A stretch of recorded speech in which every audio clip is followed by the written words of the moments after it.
বড়সড় দুর্ঘটনা থেকে রক্ষা পেলেন পঞ্চায়েত মন্ত্রী। বড়সড় দুর্ঘটনা থেকে রক্ষা পঞ্চায়েত মন্ত্রীর। ডোম জুড়ে প্রদীপ মজুমদারের গাড়িতে লরির ধাক্কা। বড়সড় দুর্ঘটনা থেকে রক্ষা পেয়েছেন পঞ্চায়েত মন্ত্রী। এই মুহূর্তে যে বড় খবর সামনে আসছে, ডোম জুড়ে প্রদীপ মজুমদারের গাড়িতে লরির ধাক্কা। যদিও প্রাণে রক্ষা পেয়েছেন পঞ্চায়েত মন্ত্রী। ঘটনার সময় গাড়িতেই ছিলেন পঞ্চায়েত মন্ত্রী প্রদীপ মজুমদার। দুর্গাপুর থেকে কলকাতা আসার সময় এই দুর্ঘটনা। পেছন থেকে লরির ধাক্কা তার গাড়িতে।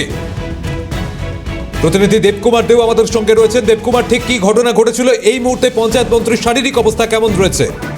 দেখো, একদম তোমাকে জানিয়ে রাখছি, বড়সড় দুর্ঘটনার হাত থেকে বাঁচলেন রাজ্যের পঞ্চায়েত মন্ত্রী প্রদীপ মজুমদার। তিনি আজ সকালে দুর্ঘটনার কবলে পড়ে রাজ্যের পঞ্চায়েত মন্ত্রী প্রদীপ মজুমদার গাড়ি। দুর্ঘটনার সময় গাড়িটি ছিলেন মন্ত্রী। তো সকাল 11:30 নাগাদ দুর্গাপুর থেকে তিনি যখন কলকাতা আসছিলেন, সে সময় ডোমজুড়ে লালবাড়ির কাছে পিছন দিক থেকে আসা একটি নিয়ন্ত্রণ হারিয়ে মন্ত্রীর গাড়িতে সজোরে ধাক্কা মারে বলে অভিযোগ। অল্পের জন্য রক্ষা পান তিনি। তবে এই ঘটনায় মন্ত্রীর গাড়ির পিছনে অংশ ক্ষতিগ্রস্ত হয়। পুলিশ সূত্রে খবর, এই ঘটনায় মন্ত্রী আহত যদিও না হয়, আটক করা হয়েছে লরি এবং চালককে।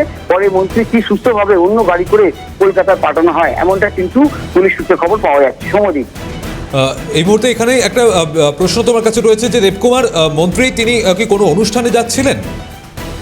দেখো, সে বিষয়ে কিন্তু এখনো কিছু জানা যায়নি পুলিশের তরফের থেকে। তবে যেটা জানা যাচ্ছে, তিনি যখন আজ যখন এদিন 11টা নাগাদ 11:30 নাগাদ তিনি যখন দুর্গাপুর থেকে কলকাতা আসছিলেন, ঠিক ডোমজুড় থানার অন্তর্গত লালবাড়ির কাছে একটি লরি নিয়ন্ত্রণ হারিয়ে তার সজোরে তার পিছনে গিয়ে ধাক্কা মারে, মন্ত্রীর গাড়ির পিছনে ধাক্কা মারে।